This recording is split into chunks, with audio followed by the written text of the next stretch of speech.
Hey, what's up guys? Welcome back to Life on the Wrist. Hope you guys are doing well today. We are returning with a legendary figure within watchmaking. This is a series that we do to talk about some of the watchmakers of the past who had a huge contribution to horology, the story of watchmaking, and some of the important things that we take for granted in some of the pieces that we wear on our wrist. So we've covered all types of watchmakers. We've covered watchmakers like Breguet, we've covered Berthoud, and today we are returning with another extremely influential watchmaker, and that is Antide Janvier. He is a French clockmaker who had a hugely impactful, had a big impact in creating a really a revolutionary idea that is used in regulating watches. And so what we're going to do is talk about his history a little bit.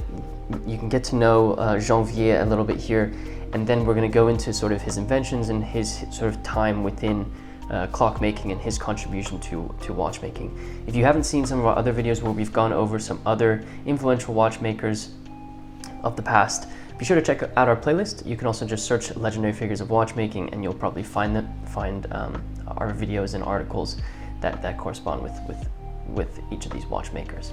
So, Antide Janvier was a French clockmaker, like I said. He was born on the 1st of July, 1751, and he was born in a village of Jura. You've probably heard of the Jura or the Jura Mountains. They actually do extend into Switzerland, but this was in the French part of Switzerland. And so he was born in Jura and sort of spent a lot of time learning from his father, and then was later educated in Latin, Greek, mathematics, and astronomy by his sort of local village.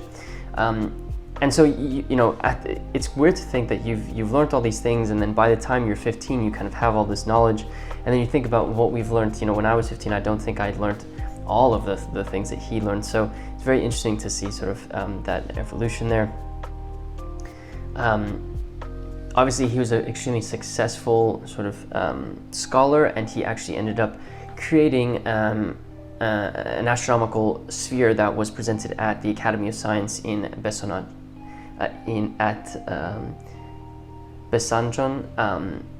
when he was 15. He actually won awards and was really a sort of star of this show.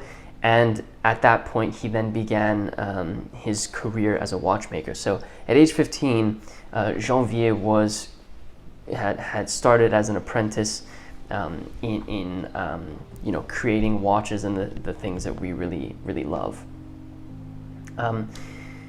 So at this point, I think we're going to sort of transition into his contribution to watchmaking. So one of the things that he really became extremely well known for was his complicated watches or clocks that he created, which included sort of his knowledge of astronomy that he learned at a young age. He actually transformed that into creating astronomical clocks, and also clocks that showed tides, which have a real connection with astronomy as well. So he really used his knowledge that he had from his young ages and kind of transformed that into what he sort of specialized in when it came to clocks and watches or mechanical timekeeping devices. One of the things that he created was something that he referred to as a double pendulum clock, or double pendulum clocks. He created a couple of them.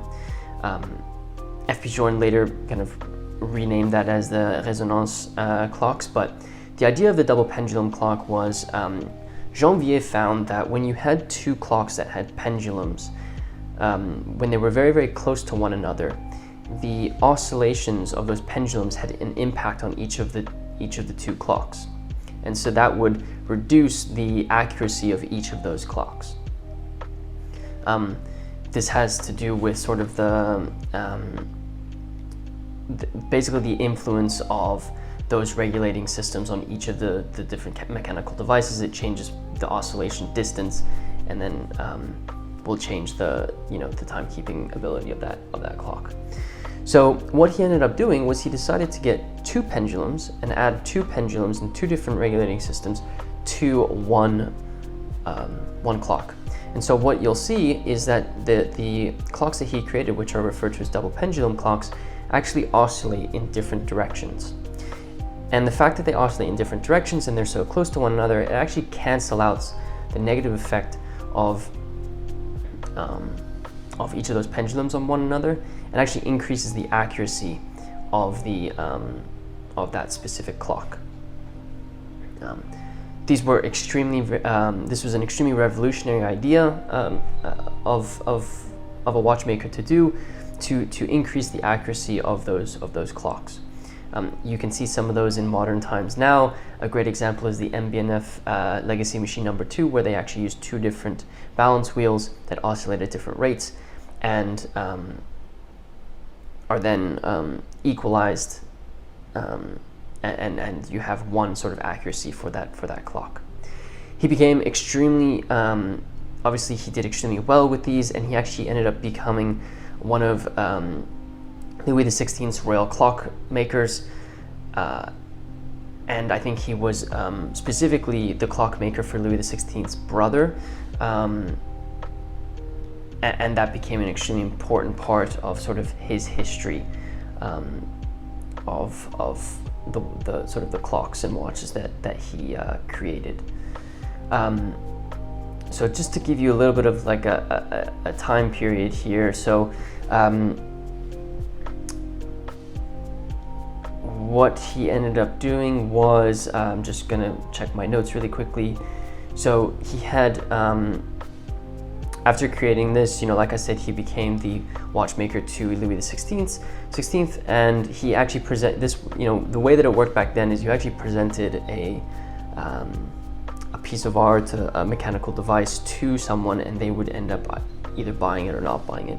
So in 1773, he presented 2 astronomical spheres to Louis XVI, who ended up buying them, and then because of that, he ended up because of that and his ability to create extremely important clocks for this royal family, he ended up obtaining a accommodation at the Chateau de Versailles, and he became the clockmaker for the king's brother, and which is an extremely, that's a huge honor for someone of this time period.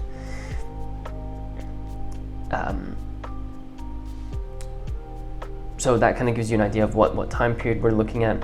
Obviously, this sort of coincided with the French Revolution. So during the Revolution, as many artisans did, he was imprisoned, and unfortunately his wife ended up dying in 1792, which was an extremely difficult thing for him to deal with. So he ended up sort of leaving the trade.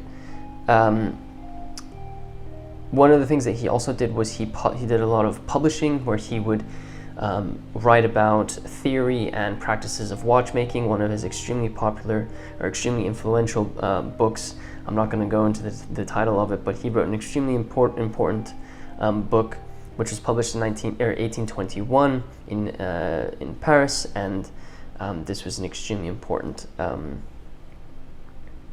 important publication. His work can actually be found in Toulouse, in Musée Paul du Peu in Toulouse. So if that's something that you're interested in looking at, you can check that out. The English names for these books, the most important books, obviously has to do with astronomy, celestial clockmaking. Sort of has draws on the ideas that he had there. One of the things I mentioned was this became an extremely important part of the of sort of the history of creating regulating systems with 2 balance wheels or 2 pendulums. What he ended up actually doing was he sold his watches and equipments.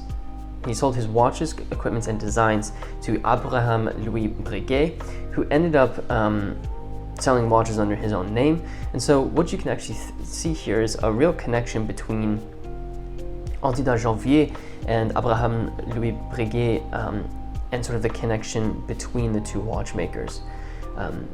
Janvier was an extremely important part about those dual regulating systems. Breguet ended up going on and doing something very, very similar. So you see the connection between the pendulums and the balance wheel and these two watchmakers. Janvier ended up passing away in 1835 on September 23rd, but obviously has an extremely important contribution to watchmaking, especially with his double pendulum clocks that are an absolute marvel to look at, and obviously an extremely revolutionary idea from a watchmaker to work on the accuracy. And it all came from an observation that two clocks swinging at the two pendulums swinging in two different clocks will have an influence on the accuracy of each of those different movements. I hope you guys enjoyed learning a little bit about Antide Janvier. He's an extremely awesome watchmaker, or extremely incredible watchmaker that I hope you enjoyed listening to sort of his history and his contribution to watchmaking. As always, there will be an article in the editorial section of our website you can check out with some more information in text format, obviously, but there's a link to our video at the bottom about Antide Janvier. If you go over to lifeontheearth.com, you can check out our editorial section and you can find the article where we talk about him. If you haven't seen some of our other articles or videos where we cover other watchmakers and their contribution to watchmaking, I implore you to go and check those out. Let me know in the comment section below what you think about Janvier. I'd love to hear your thoughts. And if you wouldn't mind subscribing to the channel if you like these types of videos, and if you wouldn't mind hitting that like button for our YouTube analytics, it really does help us out. Thank you, Antide Janvier, for your contribution to watchmaking. It's obviously brought us to where we are today. And with that said, guys, thank you so much for watching this video, and until next time.